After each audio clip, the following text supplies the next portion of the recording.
All right, listen, I got a couple of headlines here, David. You got to fill these in.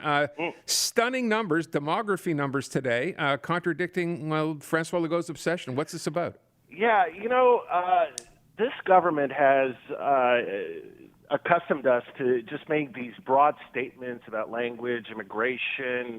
This week, a big new transportation agency, but we have no figures, no timetables, no data, nothing to measure against. This is how this government runs things. They actually don't administer, they don't manage anything.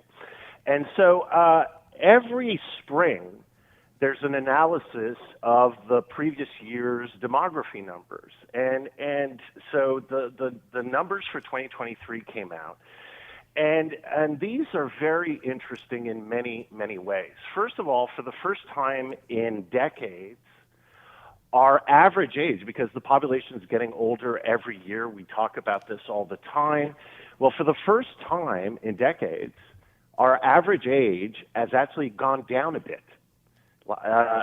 In 2022, it was 42.8 years old. That was the average. It went down to 42.7. You're going to say it's not a lot. But this happened even though our birth rate continued going down. And it's one of the lowest in the world. That's no news.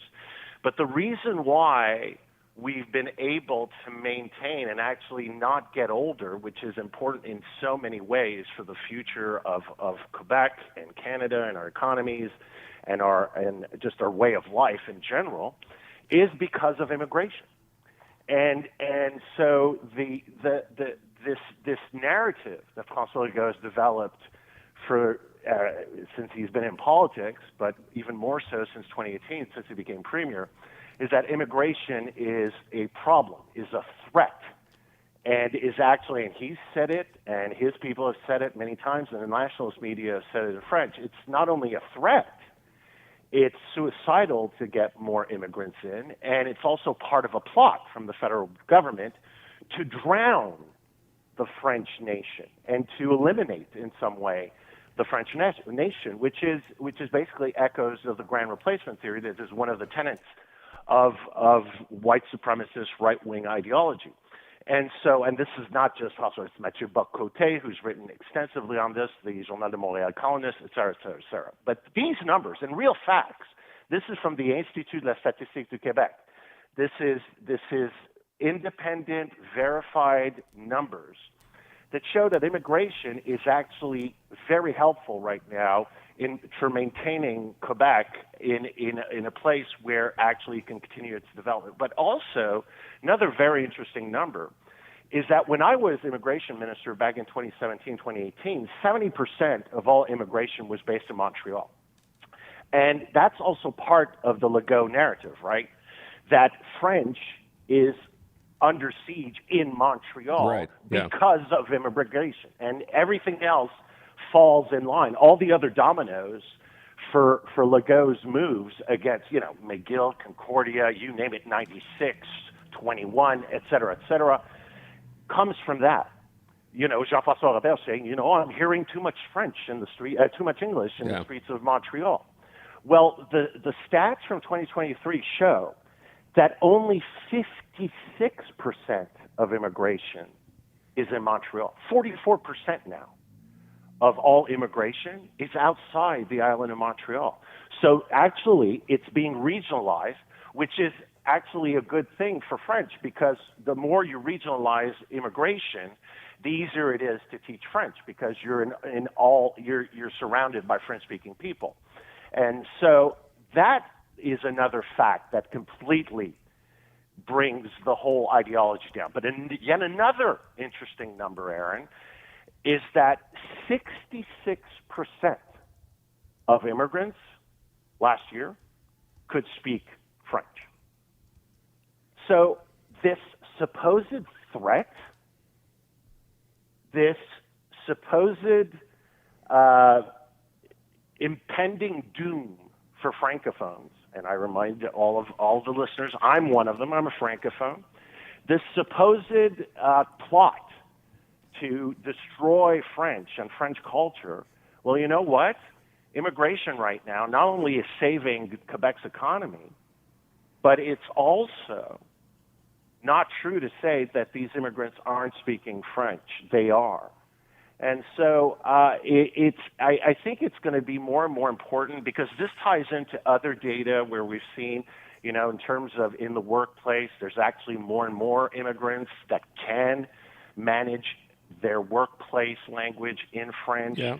And that French, actually, when you analyze the data, it is false to say that French is in this dire decline in Quebec.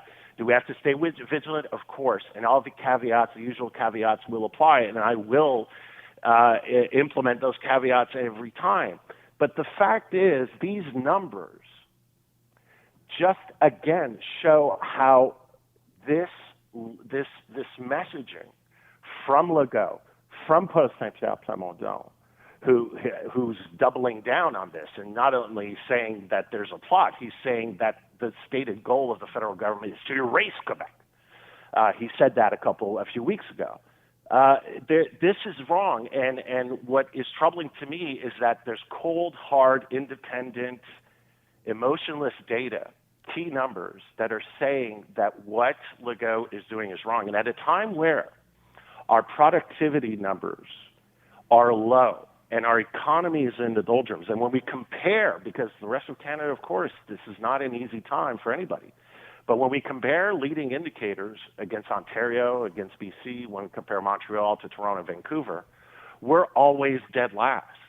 We are worse. And this demagogy that Legault is promoting is hurting us, and it has no factual basis, and I think it's very important to say so. And the other side of this, on the other side, while we're talking about transportation agencies, and you have a premier that are saying cities are beggars, and cities are saying we're not getting enough from Quebec City, so we can't get anything done, this study also said, do you know what is the first non-medical cause of death in Quebec for Quebecers between 25 and 44, Aaron? No, sir. Suicide. And so Quebecers, this is the non-medical, okay, non-disease related deaths. So accidents, homicides, stuff like that, overdoses. Number one cause is suicide. And men are 4 times more likely to commit suicide than women. And this is yet another very stunning number here that again confirms that there's a huge problem that governments are not talking about, is that there's a real crisis right now with young men, not only here in Quebec, but in North America. Yeah. And we see it with mental health. They're dropping out of school at alarming rates, much more than girls and young women. They're not going to university. Mental health issues, incarceration numbers.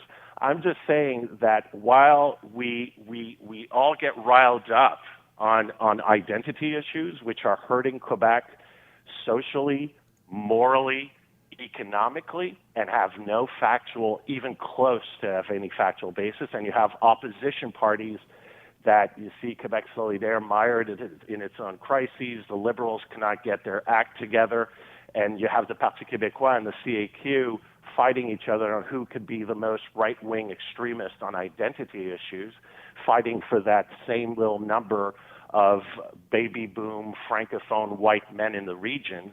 You forget that transportation, while everybody's fighting, at the end of the day, we're killing mass transit at a time where we actually need mass transit more than ever to get our cities and our economies rolling again. It's part of the productivity and the housing issue, by the way.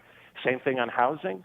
Aaron, we've been talking about housing for years now. We've known that this is a problem, and everybody's just, rather than just sitting down and solving it, which, when we had a pandemic, everybody sat down, and you know what we did? We solved it. We got a vaccine that usually takes 10 years to develop. We got it done in a year. So we can't get housing and mass transit done in this city and in this province, and it's hurting us collectively at a time where we actually need things to move in the right direction. And I know it's Friday, and I hate to be a downer, but I think there needs to be a call to action here, because these are real devastating issues that we now know.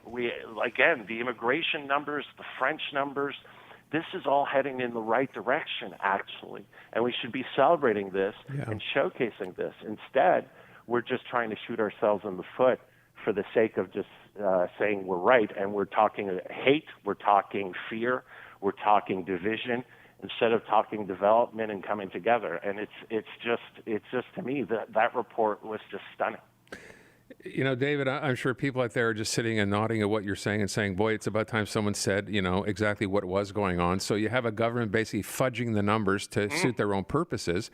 But when you stand up... Lying and making stuff up. Making stuff up. But yet when you push back, what's the French press going to say? It's either you're Quebec bashing or you're using your own selective numbers. That seems to be the problem we're in. I get it, but that is a part of the French press. I got it. There are columnists, Aaron, and we will continue this conversation. We've had it before. There are Francophone columnists.